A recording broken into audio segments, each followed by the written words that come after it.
Star Wars was a big influence on me. It came out in '77, I was born in '66. So I was right at the right age for that thing to hit. And it was before all the hype, you know, it was the first to kind of the popcorn blockbusters. You had that, and then you had Spielberg's films. So you had like Jaws and that. But before then it was still the '70s, you know, it was '70s movies. And I remember seeing, I don't even remember seeing a commercial, I remember seeing like a picture in the newspaper, like the New York Post or something, about the movie. And I saw the picture of like Chewbacca and Han Solo and whatever the headline was, I was intrigued. And I went to see it, and then it was just like, it just pinned my ears back just looking at that thing, mouth agape. I think Star Wars is such a part of people's lives, and it's something that they just see now on a regular basis, that when you say George Lucas and he created it, I don't think people give enough full value to what that means. I like to think I do, but I worked with him. So I've seen him create it. I've seen the person that comes up with the lines and the dialogue and understands Anakin Skywalker and Luke Skywalker in a very deep level, because those characters are a part of him. And for my part, joining Lucasfilm, I always respected that. I never felt that Star Wars was something that was mine. I felt privileged to be a part of telling the story. I felt grateful that I got to do it with George.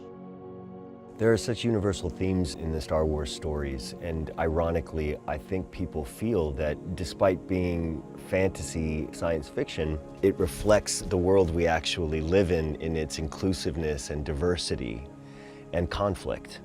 And themes of good against evil. And it's fascinating to experience that as a child, you know, to have your imagination so enriched by these stories, and then now as an adult to look back and rekindle my relationship to Star Wars, in particular those Star Wars movies, and the tone of this series, which I find is a little bit more Empire Strikes Back and a bit grittier and edgier Star Wars, that it reflects so much what our actual reality as human beings on this planet is.